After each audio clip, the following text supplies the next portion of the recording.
My name is Margaret Lewis. On my 59th birthday, my husband told me to pack my things and get out of the house we had built together. He didn't whisper it. He said it at the kitchen counter in front of our two children, Clara and David. He had a stack of papers in his hand, divorce documents, a notice of separation, even a memo that said I had 10 days to vacate. My daughter Clara sat at the table staring at her phone, her jaw tight, but her eyes deliberately fixed anywhere but me. My son David leaned against the doorframe, arms crossed like a spectator at some uncomfortable play. Elijah, my husband of 32 years, smiled not kindly, not nervously, but in triumph. Finally, he said, holding the papers aloft, "We don't have to endure this parasite anymore."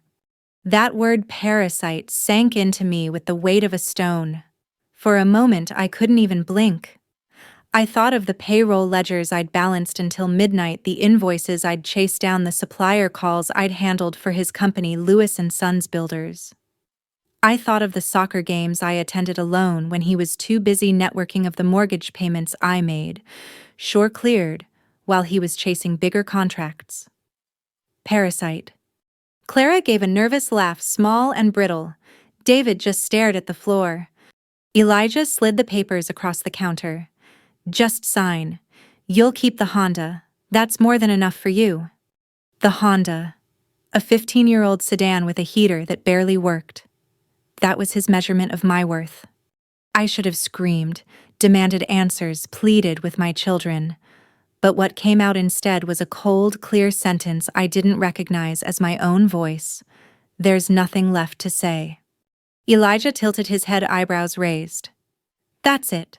No tears, no begging." I shook my head and turned away. My hand brushed against the pearl necklace my mother had given me on my wedding day. I left it there, where it had always hung. And I walked out. No suitcase, no coat, no parting words for the neighbors peeking from their windows as I stepped into the icy Iowa morning. The air smelled of damp earth from last night's rain. My feet carried me past the maple tree we planted when Clara was born, past the workshop, where David once learned to swing a hammer down the familiar sidewalk until the house was behind me. By the time I reached the end of the block, the adrenaline drained out of me. I realized I had nowhere to go. No plan, no clothes beyond what I wore, and only $52 in my wallet.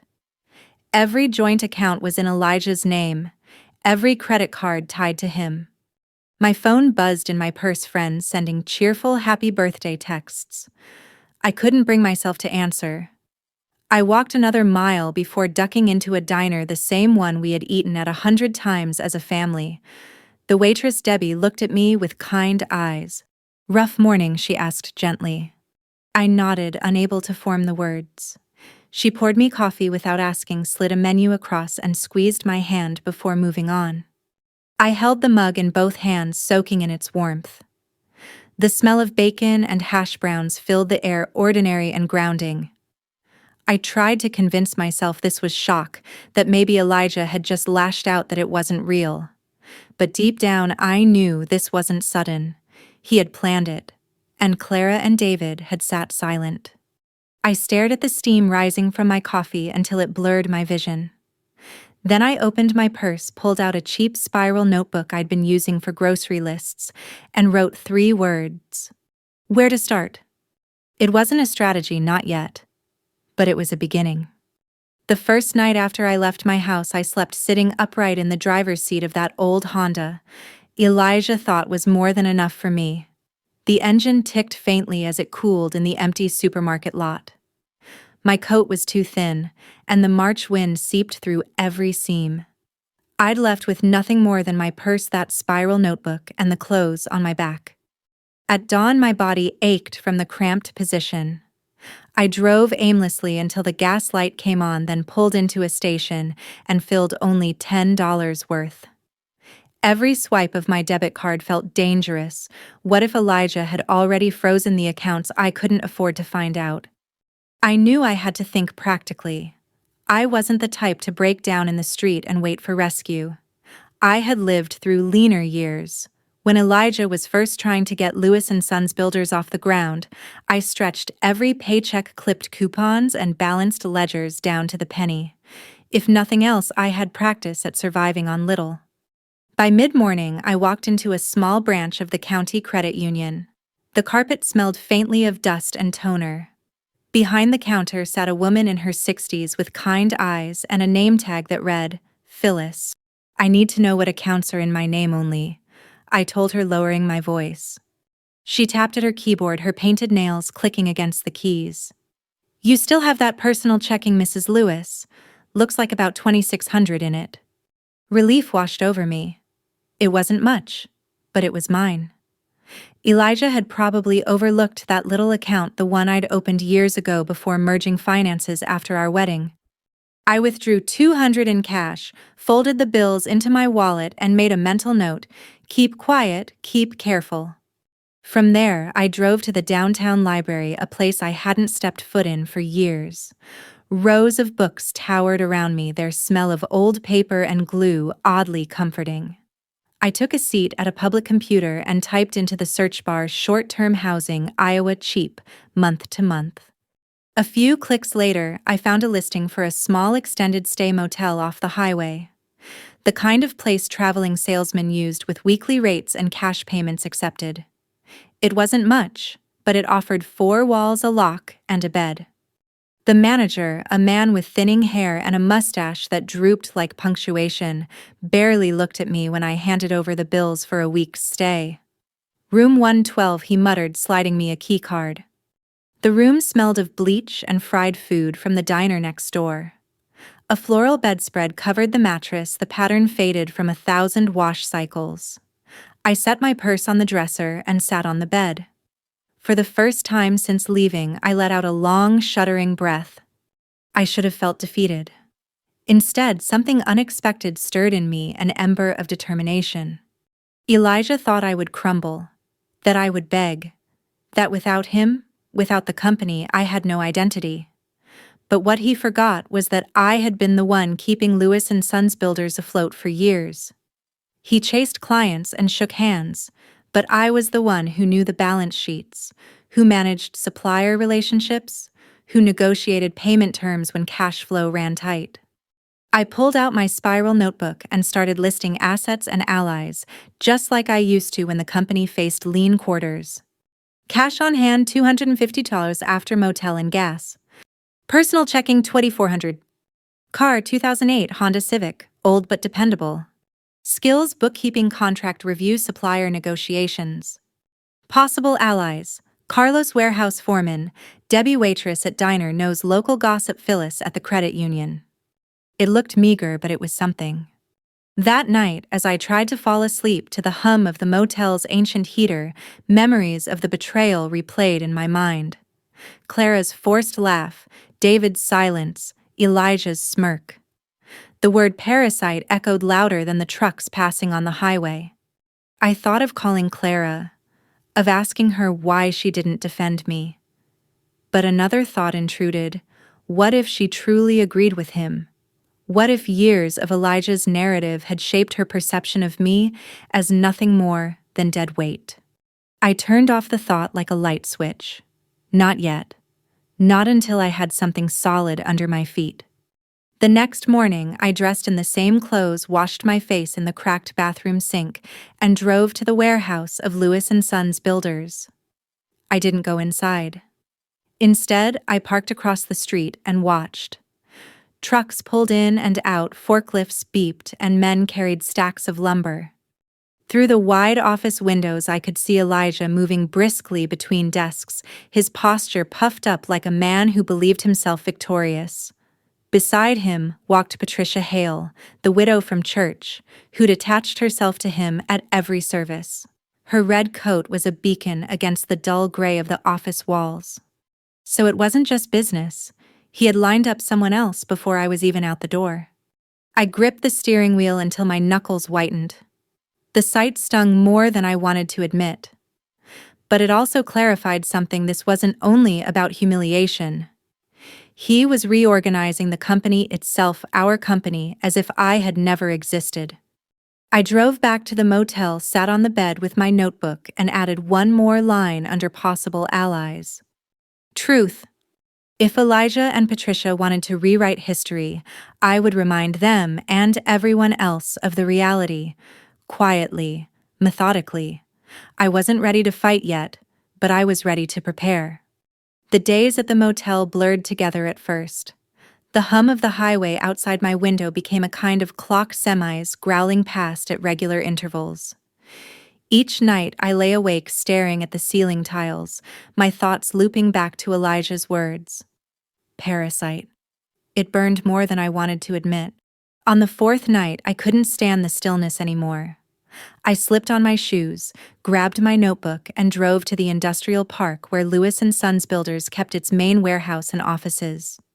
The lot was mostly dark, only a few security lights buzzing overhead. My pulse thudded in my ears as I parked behind a row of semi-trailers. I told myself I wasn't there to break in just to observe. But as I crouched behind a stack of pallets, I heard voices drift through the thin spring air. David's handling the invoicing now, Elijah was saying. His voice was clipped, businesslike. Clara's already signed over the auxiliary accounts. I froze. David and Clara. They were involved. A woman's laugh followed, low and throaty. Patricia. Even at a distance, I recognized the tone. Good. The sooner everything's consolidated, the smoother it'll be when we transition. Transition. The word hit me like a slap. Transition to what? I shifted closer, the gravel crunching faintly beneath my shoes. Through a crack in the warehouse bay door, I caught a glimpse of them, Elijah in his pressed shirt, Patricia beside him in that same red coat, her hand resting lightly on his arm. Papers were spread across a folding table. From where I stood, I could just make out the Lewis & Sons logo on the corner of one. I pulled out my phone, snapped a quick photo through the gap. It was grainy, but the date stamp on the documents was clear, 3 days after I had been thrown out. Are you sure the kids will hold steady? Patricia asked. They're adults, Elijah replied. They know where their future lies. Margaret was sentimental. She never thought strategically. My throat tightened. Sentimental, no loyal. There was a difference. I backed away slowly, my palms slick with sweat. My notebook pressed against my side felt heavier than usual. I scribbled in it the moment I slid into my car. Elijah plus Patricia meeting at warehouse late at night. David managing invoicing. Clara signed auxiliary accounts. Possible consolidation. Transition of company. I didn't know what all of it meant yet, but I knew one thing: it wasn't just betrayal. It was theft. The next morning, I went to the diner again. Debbie set my coffee down before I even asked. Rough week, huh? I almost brushed it off, but something in her kind expression made me pause. You ever notice who Elijah eats with when he comes in here? Her brow furrowed. That widow Patricia. She's been in a lot lately. Always with him. They sit in the corner booth like teenagers whispering. She lowered her voice. They came in just last week with some man in a suit. Didn't look local. He had a briefcase. A man in a suit? Not a client then. Maybe a lawyer. Thanks, Debbie, I said softly. I spent the afternoon at the public library again. This time, I wasn't searching for housing. I typed Corporate Transitions Iowa Small Business into the database. Article after article popped up: asset transfers, restructuring, even hostile takeovers. The language was clinical, but the implications were clear. If Elijah was pushing me out with Patricia at his side, he wasn't just breaking a marriage. He was restructuring the company, so I had no stake, no claim. The clock on the library wall ticked past 6. I copied down phrases, underlined terms: asset consolidation, silent partner buyouts, share dilution. I didn't fully understand every piece, but I knew enough to see the pattern. Back at the motel, I lined up my notes across the bedspread. The faded floral pattern peeked through between the pages. I stared at the words until they blurred. If I confronted him now, he'd deny everything. If I told the kids they'd side with him, they already had. I needed proof. More than a blurry photo and diner gossip. That night, sleep didn't come easily. Trucks roared by outside and the heater clanged. I turned phrases over in my head, proof records documentation. By morning, I had made a decision. Elijah thought I was sentimental. He thought I'd sit quietly in my motel room licking my wounds. But I'd kept books for 20 years. I knew where the paper trails lived. I wasn't ready to fight him yet. But I was ready to follow the numbers. The decision to follow the numbers sounded simple when I wrote it in my notebook. In reality, it meant swallowing my pride and reaching out to the people who had once worked beside me at Lewis & Sons Builders. I started with Carlos Ramirez, the warehouse foreman. Carlos had been with the company nearly as long as I had. He was there in the early years, when the office was just a prefab trailer and we were piecing together contracts one foundation at a time. He used to joke that the only reason the company stayed afloat was because I could stretch a dollar further than anyone else in Polk County. I dialed his number from the library's quiet corner. My hand trembled as I held the phone to my ear. "Mrs. Lewis," his voice was cautious. "It's been a while." "Carlos Verfoy," said, trying to sound steady. "I need a favor." And I wouldn't ask if it wasn't important. There was a pause, then a sigh. "You're talking about the changes around the office. What do you know?" "Enough to see something's off. New consultants. Unusual invoices. They've locked me out of parts of the system I used to access every day." His voice dropped lower. "And David's the one issuing purchase orders now. Not Elijah. Not accounting. David." My heart squeezed. "Would you be willing to share anything? Even copies? I need documentation." He hesitated. I pictured him running a hand through his graying hair, weighing loyalty against conscience. Finally, he said, "Meet me tomorrow after shift. 7 p.m. side entrance by the loading dock. Don't be late." I didn't sleep that night. Instead, I reread every line of my notebook, sharpening my plan. I needed hard proof invoices, purchase orders, anything with dates and signatures. Without that, all I had were suspicions. The next evening, I drove to the warehouse, parking in the shadows. Carlos slipped me through the side door, the smell of sawdust and motor oil thick in the air. He handed me a manila envelope. "Don't ask how I got these.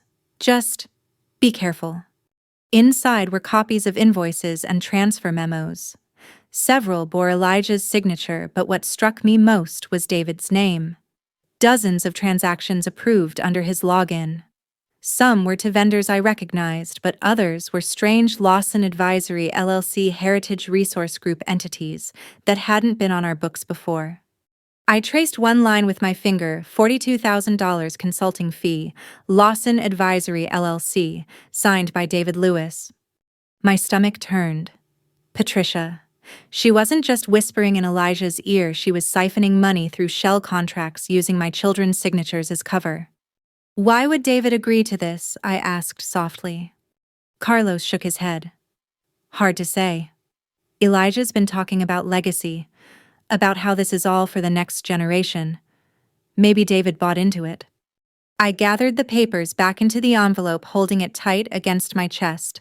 Proof. Real proof.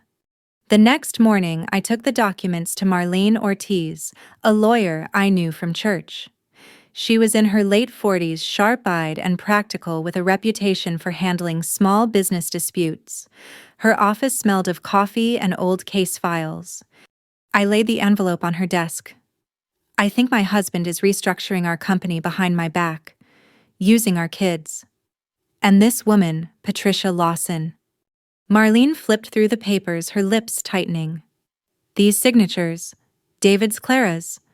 Do you know if they were authorized?" "I can't be sure, but David's handwriting is real. I'd recognize it anywhere." She leaned back in her chair, tapping a pen against the desk. "Here's the thing. If Elijah is moving company assets without proper board approval, that's actionable. But Lewis & Sons isn't incorporated, is it? It's an LLC, family-owned." "Yes, Elijah and I are both members, equal shares." Her eyes narrowed. "Then legally you're entitled to see every transaction. He can't shut you out." If he did, that's breach of fiduciary duty. The words sounded heavy and unfamiliar, but also solid.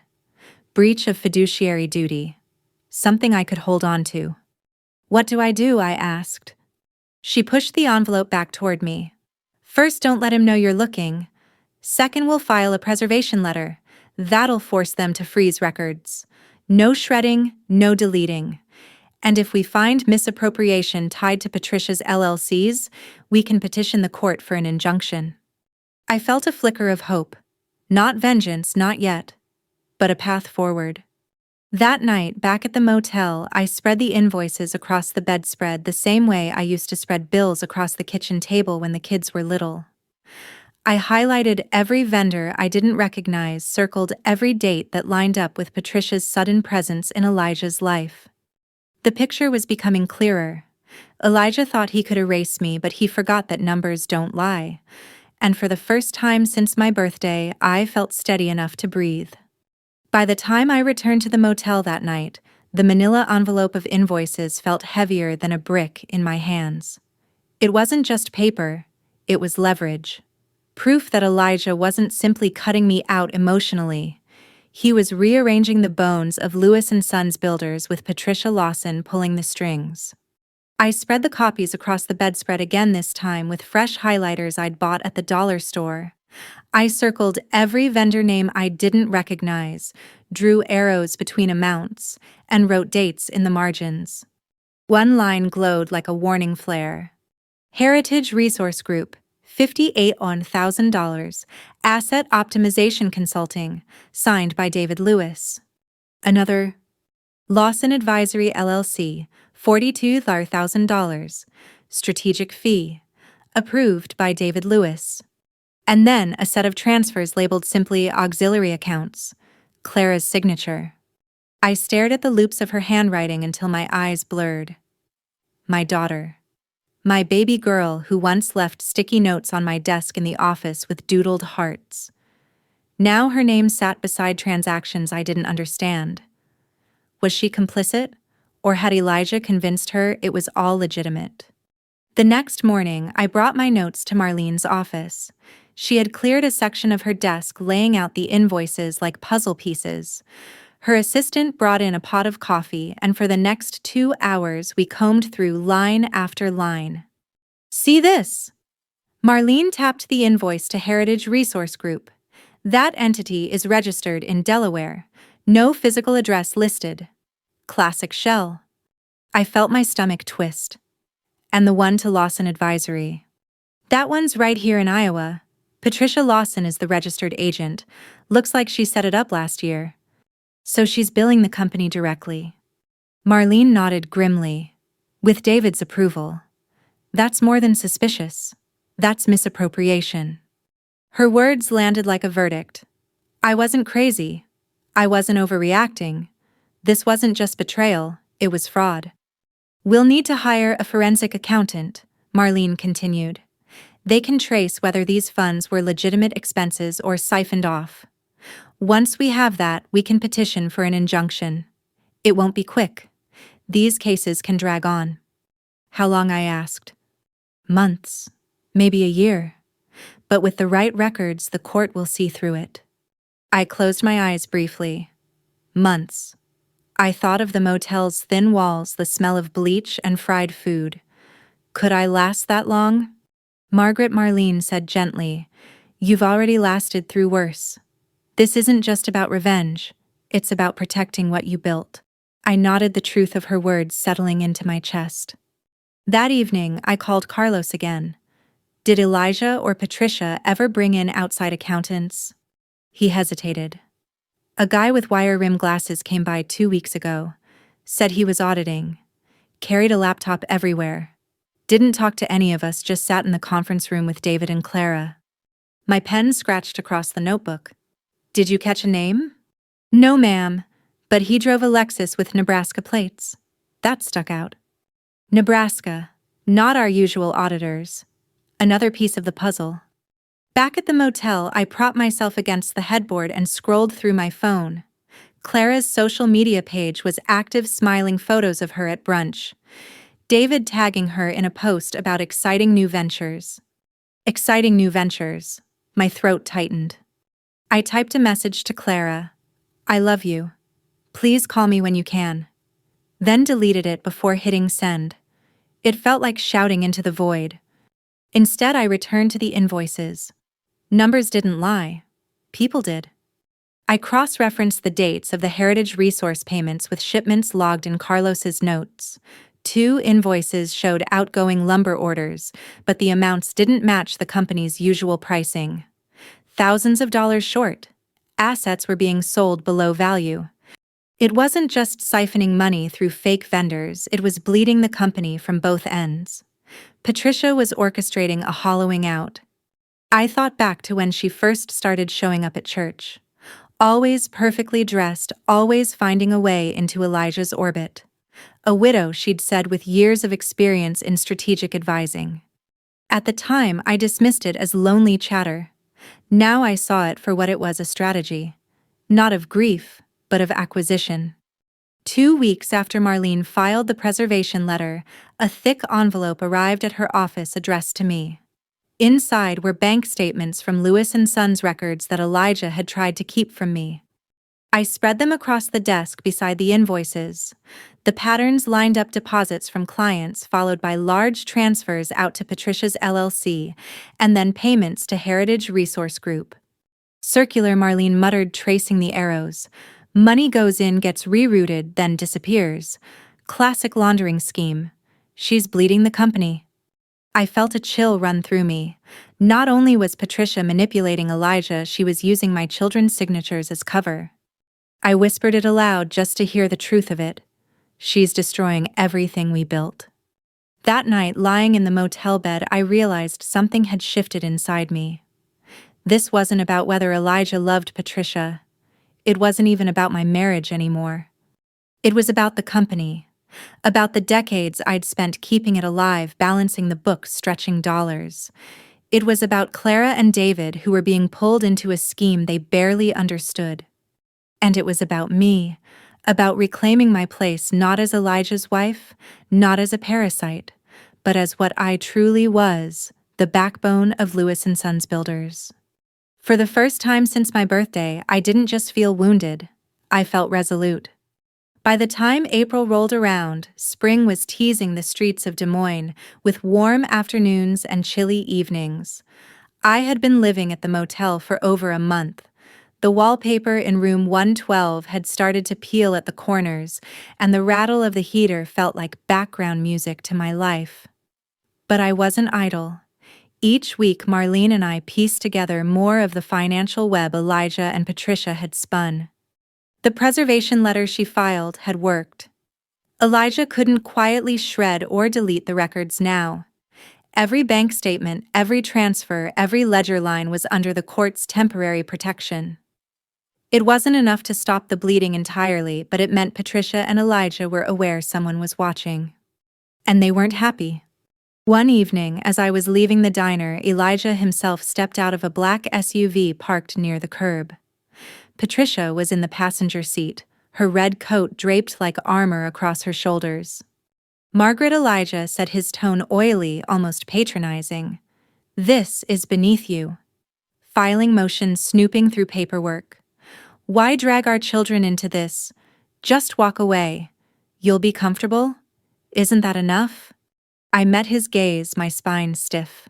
I'm not walking away from my own life's work, and neither should David and Clara. His jaw twitched. Patricia leaned across the seat, smirking. You're clinging to something that's already gone, dear. The future doesn't include you. I walked past them without another word, but inside, I burned. By mid-May, the first hearing date was set. The courthouse smelled of floor polish and paper familiar from years of jury duty summonses. Marlene guided me through the halls, her leather briefcase tucked under one arm. In front of the judge, Elijah's lawyer argued that all transactions were legitimate consulting fees, restructuring strategies, new vendor partnerships. Marlene calmly laid out our counter-argument: unexplained transfers, vendor shell companies, and signatures that showed a pattern of misappropriation. The judge issued a preliminary injunction. Lewis and Sons Builders could not sell, transfer, or liquidate assets without court approval until the case was resolved. It was a temporary victory, but it felt monumental. Patricia's smirk faltered for the first time as the judge read the order aloud. Still, the process was grueling. A forensic accountant, a gray-haired man named Ellis, spent weeks combing through the ledgers. He sat with me in Marlene's office, pointing out patterns. See, this client pays $120,000 for a lumber contract. Immediately, $30,000 transferred to Lawson Advisory as a fee. Then another $20,000 routed through Heritage Resource. That's $50,000 gone before the company even covers expenses. I shook my head in disbelief. And Elijah thinks this is good business. Ellis adjusted his glasses. Your husband might believe it. Or maybe he doesn't care. But Patricia. She knows exactly what she's doing. By early summer, the cracks began to show in public. Suppliers complained about late payments. One vendor filed a civil suit for breach of contract, citing unpaid invoices. Local business journals picked up the story, splashing headlines about troubles at Lewis and Sons Builders. I read the articles in the library, my heart pounding. For years, I had protected the company's reputation.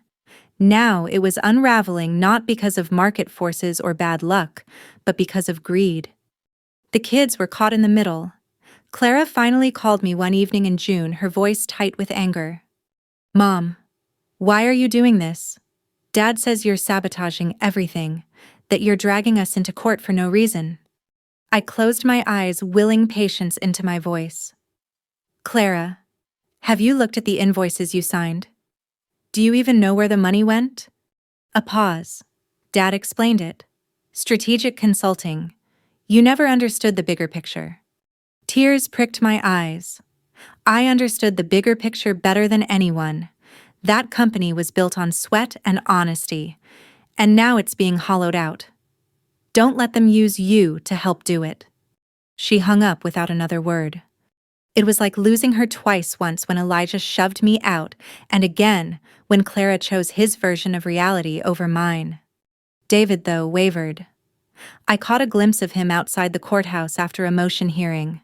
He stood apart from Elijah and Patricia, arms crossed, his expression troubled. Our eyes met for a fleeting second before he turned away. Marlene noticed. He's starting to see it. The numbers don't lie forever. By July, the injunction had teeth. The court appointed a neutral overseer to monitor company finances, a humiliating blow for Elijah. Patricia's influence began to wane as invoices to her LLC were frozen pending review. The day I heard the news, I sat alone in the motel room, staring at the floral bedspread. Relief mixed with sorrow. I never wanted the company to collapse. I wanted it to thrive. But maybe thriving meant cutting out the rot, no matter how painful. Outside my window, children's laughter floated up from the pool, their voices bright against the humid night air. For the first time in months, I let myself imagine something beyond survival. I wasn't there yet, but the unraveling had begun, and not just of Lewis and Sons Builders. Elijah's grip, Patricia's schemes, the illusions that had bound my children to their side, all of it was fraying thread by thread. And I would be there, steady and patient, when the fabric finally came apart. By September, the Iowa heat had given way to crisp mornings. The leaves on the maples outside the courthouse were starting to blush red and gold, the same trees I once admired from the office window of Lewis and Sons Builders. The company was no longer Elijah's kingdom. Under the injunction, a court-appointed overseer now reviewed every major transaction. The easy transfers to Patricia's LLC dried up, and without those, her presence shrank. She stopped showing up at hearings. When her name surfaced in local business columns, it was tied to unpaid consulting invoices and vendor disputes. The red coat, once her armor, had become her mark of recognition, a warning sign. Elijah, though, fought tooth and nail. Each time I saw him across the courtroom, he looked smaller, angrier, as if his certainty were corroding from the inside. He blamed me in every filing, every declaration: vindictive wife, bitter woman, saboteur. But the documents told a different story. Ellis, the forensic accountant, mapped every diverted dollar, every shell company, every inconsistency. Piece by piece, the picture was undeniable. The hardest part was seeing my children in the gallery. Clara rarely made eye contact, her lips tight, as though she were biting back words. But David had begun to shift. He showed up at Ellis's presentations, listening as the accountant traced the lines of money flowing out of the company. His face was pale, but he didn't deny what he saw. One evening in October, he called me. His voice was hesitant, quieter than I remembered. "Mom, David, I think I messed up. I signed things I shouldn't have. Dad said it was just part of the transition. He made it sound like we were securing the future." I swallowed hard, steadying my voice. "You were trying to help. But help doesn't mean covering lies. You still have time to step back to tell the truth." There was a long silence, then a sigh. "I'll talk to Marlene." It wasn't forgiveness, but it was movement. The final hearing stretched into winter. Snow clung to the courthouse steps as we filed inside. Elijah's lawyer argued until his voice grew hoarse, but the judge remained firm. Funds had been misappropriated, contract signed under questionable pretenses. Patricia Lawson's LLC directly benefited from the scheme. The court ordered restitution where possible, froze Lawson Advisory's ability to bill further, and mandated a restructuring of Lewis & Sons Builders with neutral oversight. Elijah lost majority control. I didn't walk out cheering. There was no cinematic victory. What I felt was quieter, steadier relief mixed with grief. Relief that the truth had surfaced. Grief that it took the collapse of my marriage and nearly the company to bring it out. After the ruling, Clara finally approached me in the hallway. Her eyes were red, her voice hoarse. "I thought you were just bitter," she admitted. "Dad said you were trying to ruin everything. I didn't want to believe he could lie like this." I reached for her hand, and this time she didn't pull away. "It's hard to see the truth when it's wrapped up in love," I said softly. "But love shouldn't demand blindness." The motel room no longer felt like a cage. I found a small apartment near a downtown, a second-floor walk-up with creaky wooden floors and sunlight that streamed through lace curtains in the morning. It wasn't grand, but it was mine. I filled it with little things: a second-hand table, shelves of library books, a few framed photos of Clara and David when they were small. Each item felt like a brick in a new foundation built carefully, deliberately. Elijah and I spoke only through lawyers after that. Patricia faded from the picture, her name now whispered in business circles with suspicion rather than admiration. Life didn't snap back into place. It unfolded slowly. Some days were still hard nights when I woke up aching with the memory of betrayal, mornings when loneliness pressed heavy on my chest. But other days were lighter: coffee with Marlene after a hearing, Debbie sliding me a slice of pie at the diner, Carlos calling to check in. And eventually Sunday dinners with David and Clara again. Not every week, not perfect, but enough. When I look back now, I don't think about the word Elijah spat at me that morning, parasite. I think about the notebook I carried, the one that held my first shaky scribble: where to start. It wasn't revenge that kept me moving. It was that question. And the quiet belief that somewhere, even in the ruins, there was a way to begin again. If you've ever been pushed aside, told you were nothing, or made to feel invisible, remember, the truth has a way of surfacing. It might not happen overnight, but it endures, and so can you.